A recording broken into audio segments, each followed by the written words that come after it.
Pengalaman anda sebut pengalaman orang jumpa dengan Rasulullah.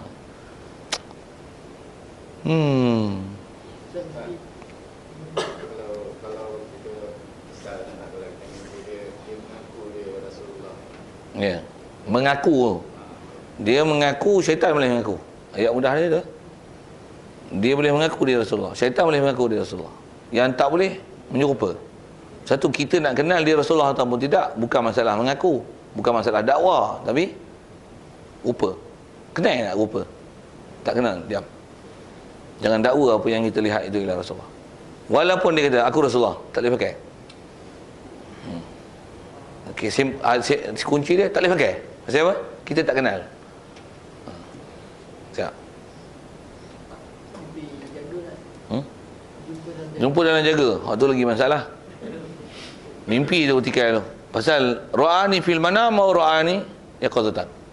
Syarat untuk yaqazah mesti manam. Bila yaqazah lagilah, macam mana boleh kenal dia Rasulullah? Tak, bila Rasulullah pun dijamin pasal syaitan tak boleh menyerupai dia. Sikit bawa akidah tu.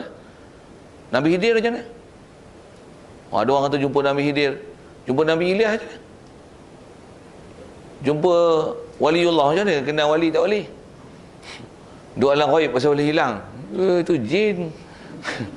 Macam-macam lah tu. Jadi kalau masalah fil manam pun masalah, dia tak kenal syirik, macam mana boleh jumpa yaqazah? Lagi teruk. Dia keedah kiasi dia situ ialah.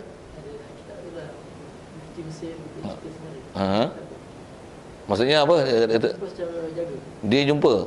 Itulah dia memang dari si jaminan jumpa secara jaga tu, itulah syarat dia. Manam dulu, boya qadha. Lepas tu ciri dia lah. Kalau dia memang kenal sifat, kita tak petikai. Tengok dia pun dengan sebab dia jumpa Rasulullah, dengan akhlak dia pasal nak jumpa Rasulullah ni bukan satu benda yang orang kata orang tepi jalan boleh jumpa kan. Ya. Ini semua sabah dengan martabat dia tu.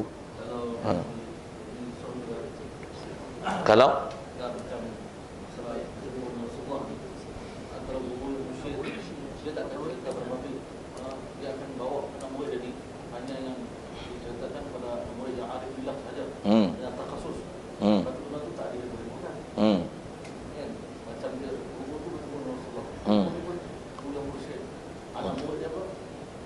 yang kenal lah cukup syarat arif yang sampai martabat arif billah ataupun khawasul khawas yang tu saja bukan publik dan benda tu tak dihibur.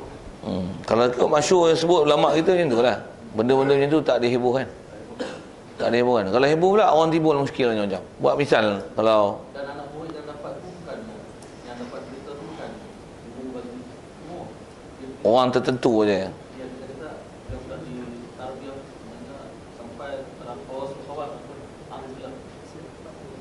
Sikit lagi, okay? Terima kasih atas tambahan fakta tu. Pasal memang kaedah tu yang sebut nikmat macam tu tak payah cerita ke orang pasal dia mahsudun sahibah. Pula tu ada yang masykuk fiha. Pula tu ada yang syaku fiha. Ada yang syak. Kalau betul pula dia ingkar, satu masalah pula kat dia. Macam mana? Diam lah. Diam tu lebih baik. Macam mana pun nak sebut. Itu kalau jumpa Rasulullah, mimpi jumpa orang Ta'ala pula macam mana? Tak, memang dari segi PK, dari segi akidah harus bertemu. Syarat mesti mukhalafah, kena mukhalafah. Memang riwayat kita kisah ada riwayat imam mazhab kita yang bertemu dengan Allah Taala dalam mimpi. Imam Malik kan bertemu. Nama ni saya selalu tersilap. Imam Malik Ahmad bin Hanbal. Nama tu saya tersilap. Tapi yang masyhur sebut dalam kitab nama tu Ahmad bin Hanbal, rasanya tak silap tu. Ahmad bin Hanbal. Dia mimpi sampai 99 kali bertemu. Mimpi bukan mimpi Rasulullah, mimpi Allah. Macam mana dia boleh mimpi Allah? Cuma publik kalau cerita tu, betul ke ustaz ni boleh mimpi temu Allah Ta'ala lah. Diam, tak cerita lah bab tu. Bila cerita, kalau pengalaman saya ngajar lah, memang kita cerita apa dalam kitab. Tapi bila cerita jadi masalah apa. Diam, tak cerita lah tu. Tapi cerita hak syaratnya. Syarat apa? Mesti kenal mukhalafah. Mukhalafah tu apa? Kalau dia kata dia mimpi jumpa Allah Ta'ala tadi, atau mimpi jumpa Allah Ta'ala pula, macam mana mimpi? Terang kan Allah Ta'ala. Baru. Besar, baru. Bau wangi baru.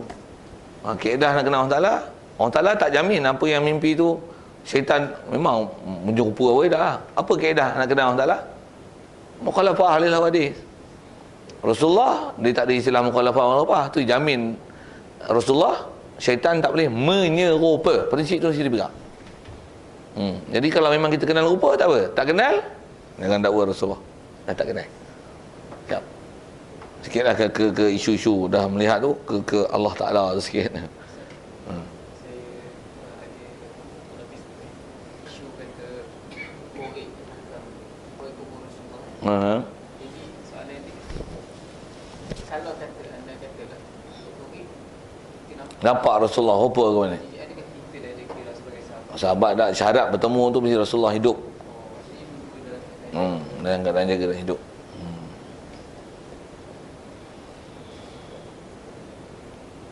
Tapi memang boleh korek ke? Tapi memang Yahudi nak korek tu kan. Ada cerita-cerita dulu lah kan. Itu andai kata lah kan. Lau tu. Baik. Al-Khamis. Yang tadi ialah Kaabah wa sumiyat Kaabah al-ittifaq. Baik. Wastiqbaluha bi sadri, dan menghadapnya Kaabah ni bi sadri adalah dengan dada. Dada lah menghadap kiblat. Satu perkara yang kena jaga dalam sembahyang ni, kalau tak menghadap kiblat, dada tu lah. Selalunya jadi masalah kerana dalam sembahyang ni atas dada tu. Terutama kadang ada orang masalah nak bergerak. Dia dada tu kadang tak jaga. Kadang-kadang gemuk lah turun. Dia mesti jaga dada menghadap kiblat atau lari kiblat. Bila turun tu nak turun tangan dulu. Dia ada singit dada tak betul. Itu kalau nak turun, kadang-kadang nak naik pula kan. Nak naik ni. Naik, tolak tangan sebelah kuat, yang ni tak kuat. Dia tak naik macam tu. Dia naik. Dia nak naik daripada bawah tu. Tu tempat-tempat nak jaga. Kalau saya ngaji, guru kan sebut, kata dia macam orang bagi salam tu. Assalamualaikum warahmatullahi. Habis. Last minute, mati su'ul khatimah kalau mati tu. Kalau buat matilah. Ini sembahyang su'ul khatimah. Sembahyang semua bagus, dia pun dah boleh.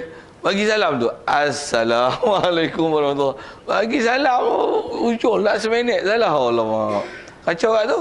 Sian dia. Jaga, pasal nak wajib jaga tu sadri. Wastiqbaluha bi sadri, dia syartun. Dia lah syarat lah. Kita duk bersyara pun memang bersyara syarat. Aliman qadara alaihi, bagi sesiapa yang mampu iaman alaihi ala istiqbal. Jadi istiqbal kiblat dia ada bab, maaf, macam mana bab menutup aurat tadi.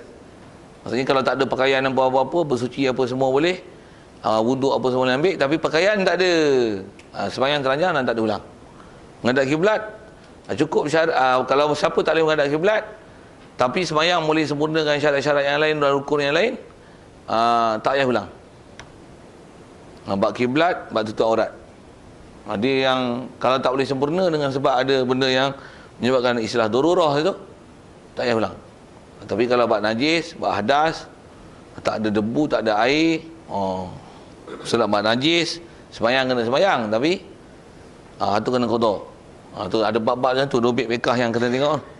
Baik, macam mana pun dia kata bisyartun alaihi wastasnal musannifu, dan telah mengecuali oleh musannif, dia istisnakan min zalik ma zakarahu biqauli, apa yang telah disebutnya dengan perkataan dia, wa yajuzu tarku istiqbalil qiblah, harus tinggalkan menghadap kiblat fi solati, dalam sembahyang, fi halatain, pada dua keadaan ni khusus disebut dua. Mana? Satu, fi syiddatil khauf, pada syiddah khauf. Syiddah khauf ni satu istilah dalam fiqh, asal terjemah bersangatan takut. Syiddatul khauf tu nak jelaskan syiddatul khauf, halata kaunil khauf, syiddatul khauf tu bila? Fi qital, pada perang. Suasana perang adalah istilah syiddatul khauf. Qital pun qital mubah, peperangan yang harus. Istilah peperangan harus ni peperangan yang tak menyalahi syarak. Jadi antara peperangan harus tu Islam lawan kafir nak tegakkan Islam. Islam lawan Islam, tapi Islam lawan Islam yang burah. Burah. Islam, orang Islam kita katalah pemerintah Islam adil, ada puak burah lawan kerajaan Islam. Pemerintah Islam ni boleh lawan orang yang burah itu. Jadi itu qital mubah. Jadi dalam suasana tu perang, katalah ada tahap yang istilahnya meninggalkan kiblat terus, masih qital mubah. Tapi kalau kita haram, haram. Keadaan adil, hak buruh tu, dia tak boleh tinggalkan kiblat. Jadi faham, buruh pun sembahyang tu. Main tu. Dalam fiqh tu, pasal buruh pun sembahyang. Tapi buruh dululah, buruh lah ni. Yang tak buruh, tak sembahyang. Okay. Baik, syiddatul khauf fi qitalil mubah, fardhu kan nanti salat tu, fardu adalah sembahyang itu, au naflan ataupun sembahyang sunat. Okey, sembahyang sunat atau sembahyang fardu dalam qital mubah boleh tinggal. Boleh tinggal apa? Tinggal kiblat. Kiblat bukan tinggal sembahyang tu, tinggal kiblat. Kita cerita bab kiblat ni. Boleh tinggal kiblat. Tu satu keadaan. Jadi asal disebut syiddatul khauf. Asal syiddatul khauf pun masyhur sebut kitab qital. Termasuk qital ni atau apa sebut ulama dalam kitab taufik kita, termasuk qital ni apa-apa yang dia menepati istilah syiddah khauf. Antaranya kita duduk kawasan hutan terbakar. Kena lari. Hutan pula, angin pula, mesti angin tiup kencang. Lambat lari habis hangus dengan kau, kena salah habis. Bukan salah, rentung habis dalam api. Buat macam mana? Kena lari. Kena lari dengan lari tu satu, terbakar, banjir, taupan, gunung berapi meletup, tsunami, boleh lari, nampak ombak, kita pun naik kapal terbang apa, waktu maghrib dah masuk Kalau memang had musafir apa boleh jamak, tak ada masalah. Tapi ni had ni tak sampai, nak pergi lari pun tak sampai 2 marhalah. Katalah itu sembahyang dah masuk waktu, kena sembahyang. Kena sembahyang. Sembahyang dalam waktu tak boleh ditinggal. Melainkan ada hak rusah jamak apa tu, atau nak pelihara nyawa. Satu hal. Tapi masih bolehkah sembahyang? Masih boleh sembahyang. Taklif sembahyang masih ada. Fiqah nak kata tak boleh tinggal sembahyang tu sampai macam tu. Masih taklifan sembahyang tu ada. Istilah syiddatul khauf, jadi boleh tinggalkan kiblat. Kalau kata terbakar naik kereta, termasuk maghrib. Kalau tak sembahyang lagi, tak sembahyang lagi, rentung lah. Tak sembahyang fardu pula, mesti sembahyang, kena berhenti kenderaan. Nak berhenti apa? Macam mana pun sembahyang, tetap kena sembahyang. Kalau memang kita nak pergi destinasi jauh, tak ada masalah tu. Pasal destinasi jauh, antara bab yang boleh menyebabkan ada qasar jamak. Jadi boleh tinggalkan maghrib, bawa pergi ke isyak, niat jamak siap. Pasal kawasan terbakar, kita nak pergi kawasan ni, nak duduk sana. Dah ada musafir, boleh qasar jamak. Satu, Bashir sebut dalam kitab, sebut masalah boleh tinggal kiblat ni, selalunya memang masyhur disebut syiddatul khauf perang. Pasal perang, dia bukan bab musafir jamak. Memang duduk situ, tak boleh lari. Tapi kena sembahyang. Apa semua lah, pistol ke apa ke. Kalau kata musuh pula budak ni menyalahi kiblat, sembahyang kena sembahyang. Kalau memang boleh tinggal orang ni berjaga, orang ni sembahyanglah macam biasa, mana boleh tinggal kiblat. Yang ni sembahyang yang dalam tembak, waktu maghrib nak habis lah, kita pula tak boleh dalam suasana jamak. Tembak. Kalau tinggal, habis. Musuh akan kuasai kita. Buat macam mana? Kalau tak tembak pun kena berjaga. Kalau kita cuai, dia akan serang, ambush kita. Alah tu. Buat macam mana? Memang kena berjaga. So macam mana nak sembahyang? Boleh sembahyang dalam meninggalkan kiblat. Kaifiat macam mana? Masyhur dalam kitab. Adalah kaifiat. Ada 4 yang masyhur. Semua kaifiat yang pernah datang daripada Rasulullah, tak silap 16. Kaifiat sembahyang dalam keadaan perang ni. Pula tu perang bukan sembahyang seorang. Sembahyang jemaah. Perang pun sembahyang jemaah. Fa iza aqamta lahumus salat faltaqum ta'ifatun minhum falyakum ta'ifatun Quran sebut lah. Sembahyang di Uspan macam mana, Zati Irkin macam ni. Kita ya Allah belajar tak mana. Okey. Macam mana pun itu yang disebut syiddatul khauf yang ada dalam kitab, yang boleh meninggalkan kiblat dalam pelaksanaan solat. Itu satu hal. Siap. Ya, tak semestinya kital je. Tapi memang kalau faham dengan masalah apa yang ada, kital lah yang memang ada istiqbal kiblah, yang tinggal dalam keadaan tak boleh nak jamak apa. Jadi kalau bab lain, kalau saya sebut masa terbakar, tsunami, kan nak lari ke? Nak lari ke mana? Kalau saya sebut keedah kita belajar sembahyang jamak apa, kalau kita buat destinasi nak pergi ke mana, destinasi itu dah boleh menyebabkan jamak. Jadi tak gaduh lah nak sembahyang dalam waktu dia kan. Maghrib boleh pergi ke isyak, Zuhur boleh pergi ke asar kan. Jadi ada istilah jamak takhir yang boleh di ke belakang kan, daripada waktu solat. Tempoh pula jarak pula jauh, masa pun panjang, masa berehat ada, masa tunggu berhenti dan sebagainya. Jadi masa tu wajib menghadap kiblat apalah. Macam mana pun kalau tak ada masa juga untuk sembahyang dan tu terpaksa bergerak juga, lahar gunung berapi duk mengalir kita sekali, silap lebuh dalam tu ya. Kena berjalan pula dalam tempoh jauh, jarak pun jauh. Istilah Syidatul Khauf tu ada, jadi boleh tinggalkan sembahyang daripada menghadap kiblat. Jadi sembahyang apa yang boleh, wuduk apa pun yang boleh pelihara. Yang mana tak boleh pelihara, sembahyangnya apa yang sepatutnya. Apa tu? Sampai waktu lepas pada masalah tu, kalau kata masalah kiblat saja yang tinggal, tak payah kotor. Kalau bab wuduk tak masalah, bab najis masalah, masalah aurat masalah sujud masalah tak apa berdiri masalah, sampai kotor sampai kena kotor. Itu sembahyang istilah hormat waktu. Zaman lah ni yang ada, kalau buat misalah bab tu. Yang nak kata dia bukan istilah Syidatul Khauf. Tak ada khauf apa-apa pun kan. Tak ada khauf apa-apa pun. Naik kapal terbang pergi Mekah. Itulah yang suasana yang ada banyak kita kan. Pergi Mekah. Apa khauf apa? Ada Syidatul Khauf apa itu? Tak ada khauf naik kapal terbang. Kena sembahyang tak?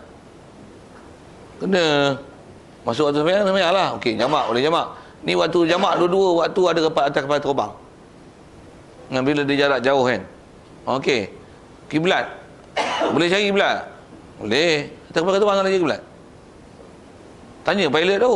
Dia mesti tahu ke tak macam ni. Dia nak pergi tempat dengan betul. Mampu sesat. Pergi kutub utara, dia kutub selatan lagi. Dia mesti bearing betul. Dia mesti sangat pakar dalam tempat tu. Pilot dia. Tak, pilot dia pramugari lah. Dia punya connection dia kan. Tanya lah. Jangan lekat kat pramugari tu sudahlah. Itu sambil-sambil. Tanyalah kiblat. Tanyalah. Minta lah panduan. Pramugari memang banyak tak kerti. Pilot tu. Okey, nak tanya arah kiblat tu. Tu ada tak tempat yang boleh berdiri rukuk sujud ada? Ada? Kalau ada, kalau ikut kawan-kawan saya yang pergi umrah apa, yang geng-geng pondok ni, kita tanya ada tak? Ada. Kami sebenarnya berdiri elok Memanglah tempat lalu dia luas ke tempat lalu kapal terbang? Bukan lalu macam bas ni. Ni macam ni ke tempat lalu kapal terbang? Ni. Tak biasa dekat terbang. Macam ni kan? Dia punya jarak tu antara kursi. Luas ni ke? Luas lagi tak? Ada yang macam ni. Tanya, ada tak ruang yang agak besar yang kita boleh pergi duduk situ? Minta permission Ustaz untuk pergi duduk sembahyang boleh tak? Ada kan? Ada. Nak tak nak je. Nak tak nak je. Tempat mengeri lepak tu. Dia bukan duduk macam kita tu. Ada tak? Ada. Nak tak nak je. Nak tak nak je. Jadi bila memang kiblat boleh cari, sembahyang boleh berdiri, boleh wuduk apa pun boleh selesai, macam mana? Kena sembahyang ikut prosedur. Tapi pasal kita telah diajar satu pahaman sesat. Apa dia? Darurat. Apa darurat Tu saya tanya, apa Syidatul Khauf di situ? Mana ada Syidatul Khauf? Takut kapal terbang terbalik? Apa? Tak ada khauf apa-apa lah. Dan jangan tak tahu, saya beringat pasal yang ni, orang yang mengaji, dia perhati, dia faham, dia akan buat analisis. Pasal ada kawan saya yang pergi Mekah apa, bila dia belajar ni, dia pergi Mekah, dia dengan isteri dia, tu mak bapak dia. 2 orang lah, 4 orang lah pergi Mekah. Satu kapal terbang tu kata dia. Di Mekah, memang waktu jamak ni. Waktu jamak duduk atas kapal terbang ni, duduk waktu. Jadi memang sembahyang tu kena sembahyang lah. Dia tengok kami 4 beranak yang sembahyang aja lah. Kami 4 beranak yang sembahyang. Saya tak sembahyang. Pergi Mekah tu, buat haji tu. Macam tu, tadi sana pahaman tu telah mana teruk lah. Tamu haji mah ada antara yang ajar tu. Tak apa, tak payah sembahyang. Hormat waktu pun tak ada. Tu ada ustaz yang bangkang hormat waktu langsung. Mana ada sembahyang hormat waktu? Tak payah sembahyang. Sembahyang pun nanti kena ulang pula buat apa nak sembahyang. Sembahyang pula nanti nak sembahyang pula buat apa nak sembahyang. Itu ke kaedah? Tak ada. Sembahyang pula apa nak sembahyang? Ada lah kaedah kita. Kita kaedah selagi ada akal. Tak lepas kan. Betul tu yang kaedahnya kalau kata kalau inadina yusrun apa tu huraian dia ikut kepala otak dia. Bukan huraian mengikut apa ulama bagi syarah. Jadi nak sebut ada kaedah tak boleh tinggal sembahyang tu. Dia ambil pasal mudah-mudahan tak payah sembahyang. Pasal apa? Nanti turun sampai kat tu apa? Orang sembahyang. Benda tu telah diajar. Dan bukan sikit. Satu kapal terbang. Itu KT berapa saya tak tahu ada sebut KT berapa. Tu KT berapa tu ada berapa KT. Habis sembahyang. Pergi Mekah buat rukun haji ke-5. Rukun haji yang ke-5, rukun Islam yang ke-5. Rukun Islam kedua tak selesai. Saya silap semak akidah, rukun Islam pertama syahadah rupanya akidah Wahabi. Orang Taala di mana? Di langit bersemayam di atas. Out. Di Mekah penat. Sikit lah nak tunjuk kata suasana masyarakat kita jahil bab agama mana tu kata. Ustaz, kalau macam mana terbang, kita tadi apa, tak ada kita kiblah atau sudah apa istiqbal dekat Kaabah kan? Ya. So ketika itu kita terbang bergerak. Hmm. Dia macam mana ketepatan ke arah Kaabah? Kaabah tu. Kalau kapal terbang tu nak ke Kaabah, nak ke Mekah memang rasanya tak ada masalah. Pasal kapal terbang ni dia gelak tu ada boleh faham kot kan. Kapal terbang ni dia tak dipandu macam mana pandu kereta lah. Kan? Pasal dia akan lihat arah angin, bearing, tu dia akan bawa mengikut bearing nilaian tertentu. Dengan angin yang ada, dengan dia nak pergi arah mana. Arah arus tu, arus kalau laut arah apa tu? Angin adalah antara yang dikira yang turut dinilai dan dikira untuk melihat dia punya bengkok kapal terbang tu terus mana kan, untuk menunjukkan arah. Jadi dia pula bila dah tetap satu bearing, dia tak bawa yo macam tu. Dia biasa dah set alat dia akan autopilot. Dia tak payah pegang steering kan. Tak faham dah, saya pun biasa juga pegang kapal terbang ni. Tapi simulasi lah. Simulasi lah. Payah awak kata bang, simulasi pun berapa kali terempas. Nasib baiklah boleh hidup balik kan. Apa cerita ni? Saya saja benda tu saya nak rasa pengalaman. Kapal terbang macam mana? Cockpit tengok Boeing 747 punya. Tu dia. Tengok meter pun pening lah. Dia bagi panduan tu. Nak pandai, nak main game tu 3-4 hari pun nak pandai belajar tu. Macam mana pun saya nak sebut tu lah. Bearing tu boleh ditetapkan. Jadi kalau bearing telah ditetapkan, kita boleh pasti arah kiblat di mana, di Kaabah di mana. Jadi sembahyang dengan arah yang boleh dicari itu lah. Itu. Kalau arah Ustaz saya yang bulat tadi macam kita ke Kaabah kan. Sebab ni satu arah. Okey. Lepas tu dia macam dari sini. Jadi Kaabah di sini, ni, tapi arah ke mana sini? Terbalik je lah. Duduk belah ni. Ni kapal terbang, duduk dengan arah tu. Jadi maksudnya akan berlaku perubahan. Dia nak berubah tu pun dia take time. Lagipun dia kalau kata naik roket kau dah dia sagi kiblat macam tu kan. Tapi kalau terbang jaranglah ada selaju tu lah kalau terbang penumpang ni. Dia biasanya dia lambat slow kan. Jadi kalau nak menghadap kiblat, nak lari bearing tu dan 4 rakaat tu.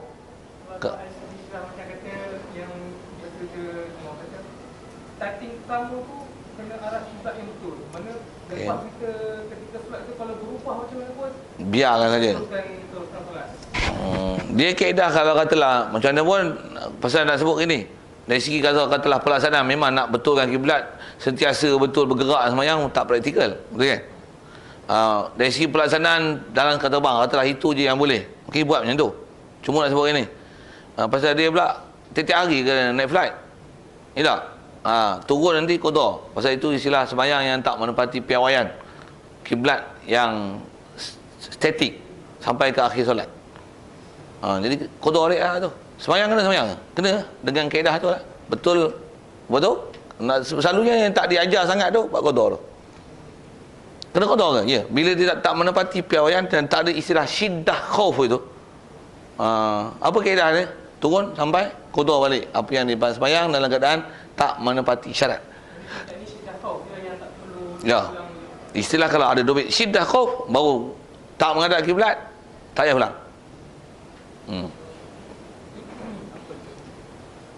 Pakai semayang apa ke perang. Sebelum ni perang memang Pedang apa? pedang. Okey. Sekarang ni perang sekarang ni memang semua depan belakang atas bawah semua kan. Bolehkah kita bantu tak boleh semayang qada terus? Qada terus. Maksudnya semayang ketika itu ditinggalkan kejap nyawa. Sebab hari ni purus ni ke depan je belakang atas Okey. bawah. Sampai akhirnya Yang kita tak nak share sebab pengalaman saya kawan yang tadi dulu masa perang Afghanistan dan tetap sembahyang tak ada di sini. baik itu andaian tadi. Okey. Andai kata peluru semua arah ada. Jadi Mengucap je lah syahadah dah peluru semua datang. Sembahyang pun tak ada, mati je. Ayat mudah itu ada. Kita duk andai nyawa panjang apa dah peluru depan belakang kiri kanan atas bawah macam mana? Bagi syahadah betul lah ya Allah Tuhan aku ialah Allah. Nabi Muhammad, la ilaha illallah Muhammadur Rasulullah. Tengok peluru depan ada, peluru pandu pun nak tunggu satu atas. Handset pun dia tunggu meletup je. Tit tit tit. Untuk macam mana? Syahadah je lah. Mudah-mudahan akhir kalam la ilaha illallah. Akidah dah betul lah. Cuma nak ambil fadilat akhir kalam la ilaha illallah. Tak ada nak sembahyang pun mati dah. Mati dah tu. Itu lawak sikit lah itu. Ya. Mengucap ada rukun tak? Mengucap ada rukun. Untuk apa? Kafir yang masuk Islam. Tak, sebenarnya Pak, soal tanya dia kata dalam rukun Islam. Okey. Sembahyang ada rukun. Puasa ada rukun. Buat syahadah ada rukun tak? Ya, ada. Rukun syahadah. Oh, cuba turun kan. Saya angka bagus soalan tu, tapi saya tak apa ingat tu. Satu-satu tu. Tapi antara rukun, dia memang ada rukun dan syarat. Antara rukun itu mesti menyebut kalimah syahadah dengan asyhadu. Dan mesti berlafaz. Berlafaz pun mesti boleh mendengar dengan telinga. Dalam hati tak dipanggil lafaz. Itu rukun-rukun lah tu. Dalam masa yang sama ada syarat. Antara syarat dia ialah mesti menyebut kalimah syahadah dalam keadaan dia sedar. Dia menyebut kalimah itu, dia mengiktiraf hanya Tuhan sebenar ialah Allah Ta'ala, dan mengiktiraf bahawasanya apa yang dibawa Rasulullah semuanya adalah benar. Tidak ada apa-apa yang dibawa oleh Rasulullah yang diragukan. Umumnya macam itulah. Untuk syarat, tu syarat. Jadi yang rukun tadi ada asyhadu, lafaz dengan dengar.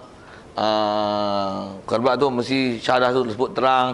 Kalau dia boleh sebut, tak boleh sebut dengan lafaz Arab, tu yang bawa ajar terjemah. Itu kot sekali lalu lah. Kalau ikut angka-angka dia ada tu kalau bahasa kita tu. Cuma kita pun tak apa nak peduli pasal kita pun dah Islam lama lah.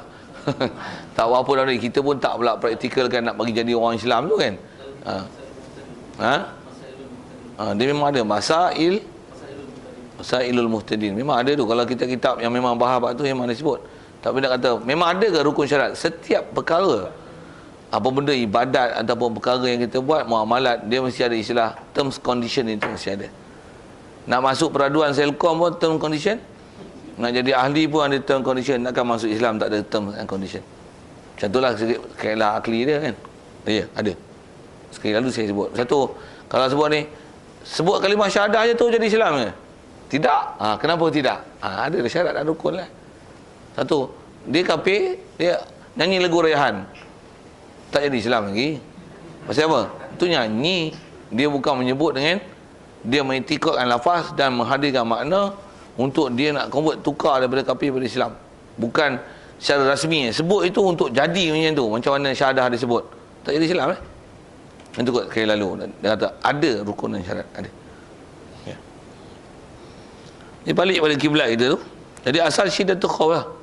Syiddatul khauf saja yang ada dalam pelaksanaan solat, tak payah diqada. Jadi nak jawab panjang ni pun tak pandai kan nak jawab tu. Jadi macam mana pun, apa yang sembahyang boleh sembahyang. Tapi tak ada kaedah yang boleh tinggal sembahyang kerana nak pelihara nyawa. Tak ada. Maksudnya nyawa kita tu kita nak jaga. Tinggal sembahyang. Apa yang boleh sembahyang? Kalau katalah sekarang tengah berjalan, orang bawa daripada kurungan ke kurungan, masa tu tak kena sembahyang. Sembahyanglah apa yang boleh. Nak sujud apa, mana tu kata apa yang boleh. Tetap istilahnya tak ada istilah tinggal sembahyang. Tak ada tinggal sembahyang. Apa yang boleh sembahyang? Bahkan kalau saya ngaji tu aku ajar macam ni. Kita masa tu lagilah kuat kena sembahyang. Kalau tak sembahyang pun hati kita dengan Allah Ta'ala, itulah paling besar mu'alaqah kita dengan Allah Ta'ala. Disebab hati kita, biar hati kita mati ni bila-bila keadaan sekalipun, hati kita sentiasa ke Allah Ta'ala. Sepatutnya macam tu. Tambah istilah syiddatul khauf tu kan. Lagi kuat sepatutnya, lagi kuat sembahyang. Satu, sahabat-sahabat lagi perang, lagi kuat sembahyang, lagi kuat ibadat, lagi kuat baca Quran, lagi kuat tahajud, lagi kuat puasa. Malaysia tak payah sambung habis sebab yang kata perang, mesyuarat tinggal sembahyang, mesyuarat jamak sembahyang, mesyuarat apa benda lah. Puasa boleh tak, apa boleh tak, mengaji boleh tak, tengok internet ni, Facebook boleh tengok, banjir pun dia jamak, tak apa lah. Itu kot. Dan hal kedua kata dia, fi nafilati fi safar ala rahilah, yang seterusnya boleh tinggal kiblat adalah pada ketika fi nafilah, pada sembahyang nafil, sembahyang sunat. Fi safar tu pun dalam ketika dalam perjalanan, perjalanan pun ala rahilah, di atas kenderaan. Jadi musafir, mula tu sembahyang sunat atas kenderaan, boleh tinggal kiblat. Dengan semutlaknya boleh tinggal kiblat. Musafir atas kenderaan sembahyang sunat. Kenderaan tu apa? Basikal, motor, kereta, bas, lori, kapal terbang, apa seumpama.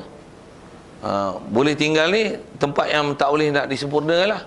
Kalau boleh sempurna, macam duduk atas kapal pula, kapal Nimitz, kapal perang yang kapal terbang boleh landing tu. Kapal induk Amerika tu, Nimitz dengan Franklin Delano Roosevelt nama dia. Tak apa nama kapal tu. Kapal yang kapal perang, kapal terbang perang bawa roket bom tu boleh mendarat atas dia sampai 100 biji. Dia ada lapisan pertama, lapisan kedua, dia ada deck boleh masuk, untuk turun, ambil ego terbang, masuk, boleh masuk. Tahu tak tu? Apa cerita ni? Nak cerita kalau sembahyang atas decknya tu, sembahyang betul lah, mana boleh sembahyang tinggal kiblat. Pasal bearing pun tambah kapal tu tengah lepak tengah laut. Dah ada anchornya, tahu kiblatnya, berdiri boleh, melompat pun boleh kan. Sembahyang macam biasa lah. Kalau kita duduk atas kapal gitulah, tapi kapal tu Malaysia tak ada lagi. Okey. Jadi kalau kita naik motor apa boleh sembahyang atas kenderaan sembahyang sunat? Boleh? Satu sikit lagi kalau sama tu. Ada orang syarah tak betul lah buat sembahyang sunat ni. Ada orang kata macam ni. Dia kata kalau dah sembahyang kosongan jamak, dah rusak sembahyang fardu pun boleh, 4 boleh buat 2, jamak pun boleh. Tak ada sembahyang sunat dah ketika bermusafir. Ada orang cakap itulah. Banyak kan? Saya tengok ramai sangat ustaz-ustaz cakap gitu. Pelik lah. Dah kita ulama ajar masa musafir tak ada hukum istilah sembahyang sunat tu diluputkan, tak ada. Sembahyang fardu memang kemudahan musafir jamak marhalah tu kalau cukup syarat-syaratnya satu hal. Tapi yang sembahyang sunat adakah tetap disyariatkan dan disuruh? Ya. Bahkan ulama-ulama kita kalau tengok ulama dulu dia orang dalam musafir, lagilah musafir naik kenderaan tak boleh buat apa. Nak menyangkui tak apa, nak masuk kebun apa tak boleh. Duduk atas kenderaannya buat apa? Mayang atas kenderaan. Nak kata ada ke sembahyang sunat atas kenderaan? Tu yang ada tu. Sembahyang tabas, sembahyang atas kereta. Kalau kita terlibat cara terlibat. Kita jumpa lah dapat tu nanti. Jadi asal nak sebut tinggal kiblat tu boleh, tinggal kiblat boleh. Jadi kata dia falil musafir safaran mubahan wala qasiran atanafulu sawba maqsadihi. Boleh bagi musafir yang safaran mubah. Musafir yang mubah maksudnya bukan musafir yang maksiat. Dia tak musafir untuk buat maksiat dan taklah dengan bermusafirnya itu jadi maksiat. Betul, dia maksiat sama ada musafir safar ila maksiat ataupun safar tu safar maksiat bis safar. Dengan sebab dia musafir dia buat maksiat. Musafir tu sendiri maksiat lah. Itu tak boleh buat qasar jamak, tak boleh buat sembahyang sunat ni. Begitu juga dia musafir untuk buat maksiat, dia musafir ila maksiat. Kalau dia maksiat fi safar, hak tu tak menghilangkan status boleh ni. Pasal dia maksiat fi safar, dia musafir, tengah-tengah musafir ada maksiat, tengok orang, tengok awet, ada buat benda haram. Hak tu maksiat fi safar. Dia tak menghilangkan keharusan ni. Dia orang tak boleh ada keharusan ni, dia maksiat, dia safar ila maksiat ataupun dia maksiat bis safar. Bis safar. Kalau ila maksiat pergi buat apa? Main judi, mudah tu. Maksiat bis safar apa? Orang perempuan keluar tanpa mahram, dia maksiat bis safar. Musafir maksiat. Maksiat apa? Tak ada mahram? Tak boleh jamak. Kalau lapar tak ada makanan, babi pun tak boleh makan. Tak ada rusuh kat dia pasal maksiat bis safar. Tak boleh sembahyang sunat atas kenderaan. Perempuan dia ada peraturan tu lah. Pasal dengan dia keluar tanpa mahram, maksiat bis safar. Sikit lebih situ. Jadi nak sembahyang, kalau kata sembahyang safar mubah wala qasiran atanafulu sawba maqsadihi, mestilah membetuli tempat dia. Jadi mana dia nak pergi tuju kiblat mana tanpa dilihatkan ke kiblat langsung. Kalau sembahyang sunat tak payah lihat kiblat apa-apa. Kalau katalah naik bas, naik kereta macam ni, kiblat sana macam mana? Dia tak payah nak sembahyang sunat tu, sembahyang sunat ngadap kiblat, Allahu Akbar, waktu tu ngadap sini bawa kereta. Tak payah. Sembahyang sunat tak payah. Sembahyang sunat cukup dengan dia sembahyang sawba maqsadihi. Baik, selesai. Itu rahilah.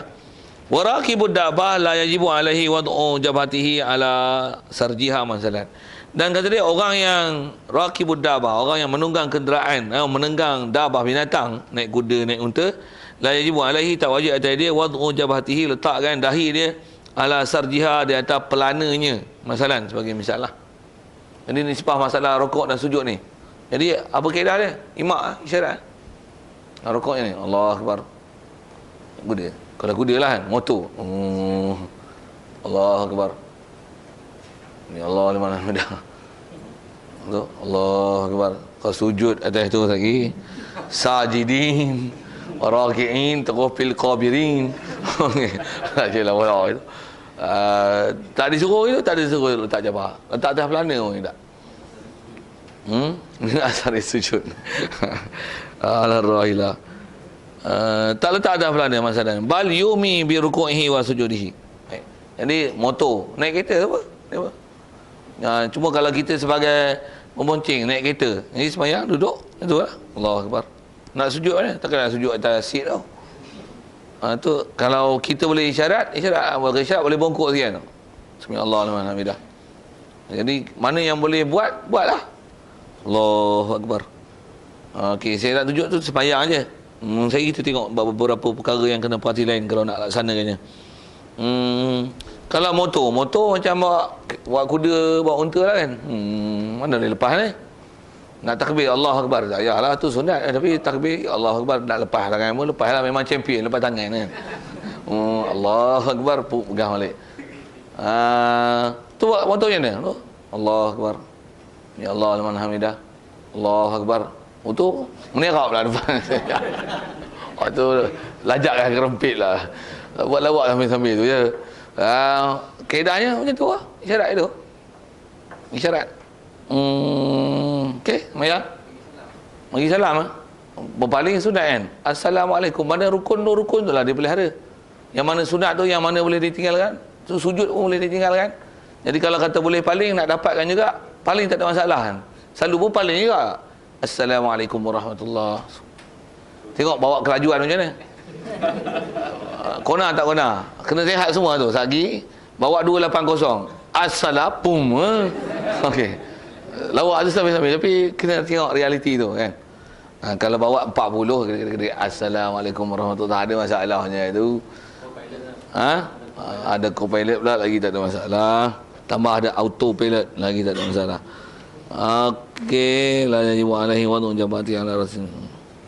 Okey. Cuma dari segi istilah isyarat, yakunu sujuduhu akhfadha min ruku'ihi. Okey. Sebenarnya sunat memang tak ada masalah ni. Wa ammal mashi. Baik. Ada pun orang berjalan. Orang berjalan ni satu. Pasal orang berjalan dia kena menghadap kiblat. Jalan kaki. Kita tunjuk je sekali lalu. Soalan tu kalau ada tentang rahilah.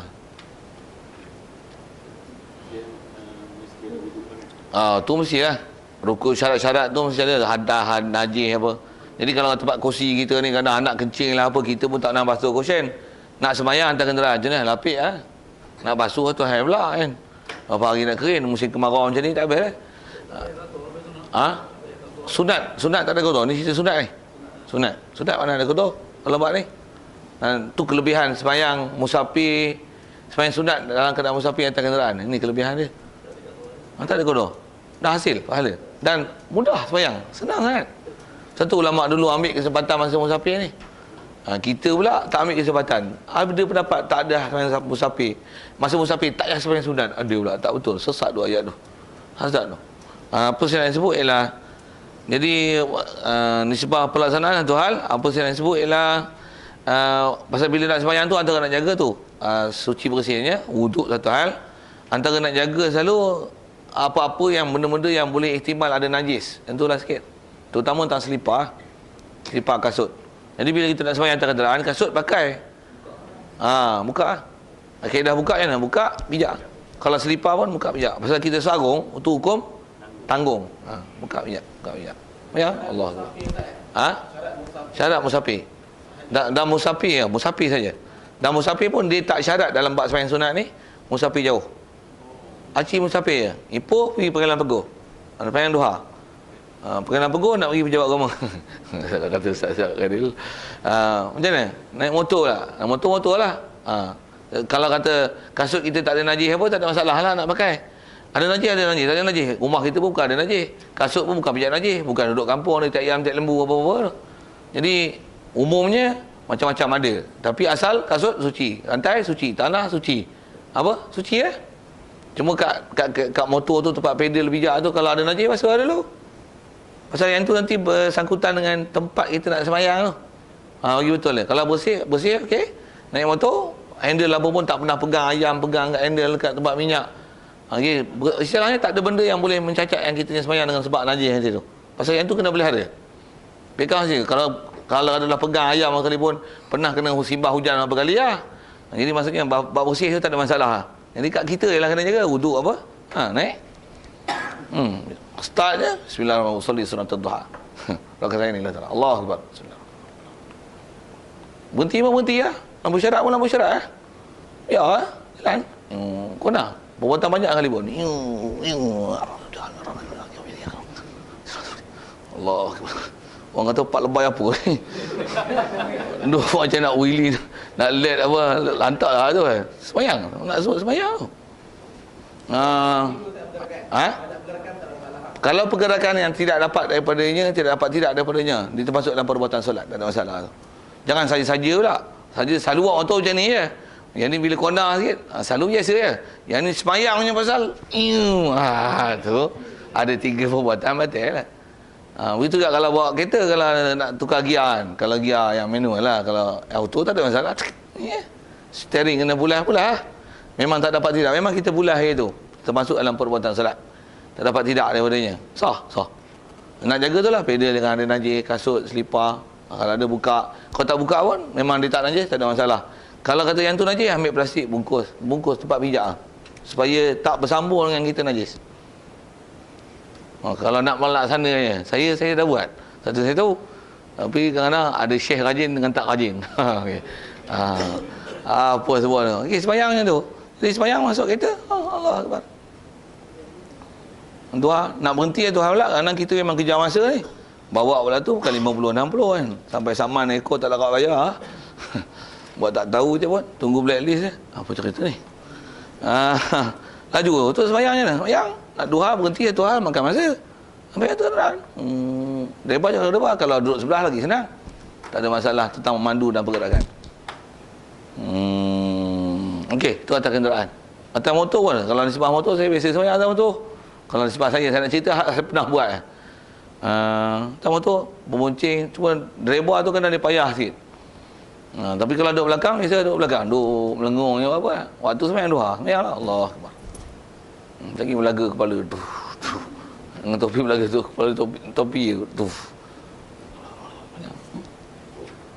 Oh, tapi ngantuk tu satu kan. Tapi nak kata apa? Bestnya, duduk macam tu, tak batal. Pergi Kuala Lumpur duduk atas motor. Sampai Kuala Lumpur tak batal duduk. Pasal duduk saya sebut tu pengalaman saya sebenarnya. Memang sembahyang punya seronok punya sembahyang atas kenderaan ni. Baik, kalau kita bawa tu dia bersibuk dengan bawa tu. Tapi kalau kata kita duduk belakang sembahyang, yang best. Allah. Duduk saja apa? Sembahyang. Tu lama dulu macam tu. Kita duduk saja tak sembahyang. Okey. Alah, tengok tu saya ngaji dulu, tertunggu sebut tu ya. Kita ni duduk saja tak sembahyang, duduk balik rokok. Kena apa. Tapi saya tak isap rokok, tapi nak kata kena tu. Kita duduk saja tak sembahyang duha, tak sembahyang ni. Orang dulu punya ambil kesempatan yang selalu duduk sembahyang atas kenderaan pun bahas bab sembahyang sunat pasal apa? Pasal dia orang nak ibadat. Untuk macam mana nak buat? Tu bahas tu. Kita dalam naik kenderaan apa? Hak tak naik kenderaan pun tak sembahyang sunat. Tu leceh kita tu.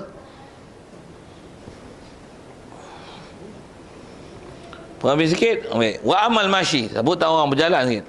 Adapun orang yang berjalan kaki, fayutimu ruku'ahu wa sujudahu. Maka orang yang berjalan kaki dia kena sempurnakan rukuk dan sujud. Wala yamshi illa fi qiyamihi wa tasyahudihi, dan dia tak boleh berjalan melainkan pada ketika hal qiyam dia dan tasyahud. Itu asal matan. Jadi orang yang berjalan kaki dia takbiratul ihram menghadap kiblat. Rukuk kena sempurnakan rukuk menghadap kiblat. Sujud dia kena sempurnakan sujud dan menghadap kiblat. Jadi yang dia boleh berjalan masa bila? Dia kena berjalan pada status yang sepatutnya dia qiyam. Kalau ikut termasuk tu pada status yang dia i'tidal, pada status yang sepatutnya dia tasyahud. Satu dia boleh berjalan. Begitu juga duduk antara dua sujud. Nabi selalu yang payah sikit lah tu. Saya nak buat misal. Contoh, berjalan kiblat, wajib ada kiblat. Dia waktu dia berjalan tu, berjalan dan qiyam, tasyahud, i'tidal, duduk antara dua sujud. Tu yang sepatutnya yang duduk kan. Tapi masa tu dia boleh berjalan. Rukuk menghadap kiblat. Sujud kena menghadap kiblat dan kena sempurnakan sujud. Qiyam kena sempurnakan qiyam, takbiratul ihram kena menghadap kiblat. Baik. Itulah kita nak jalan kaki. Tak musafir jalan kaki ni. Orang dulu kan ada musafir jalan kaki kan. Kita musafir jalan kaki dekat je. Jadi nak pergi Kuala Hulu ni jalan kaki. Nak sembahyang sunat berhenti dia lambat. Macam nak sembahyang. Okey, set kiblat kena tengok elok. Itulah sana kiblat ya. Sana kiblat, itulah sembahyang. Sunat duha, sunat duha. Kata ni billahi taala. Kalau nak angkat tangan itu lah kan. Masa memang tak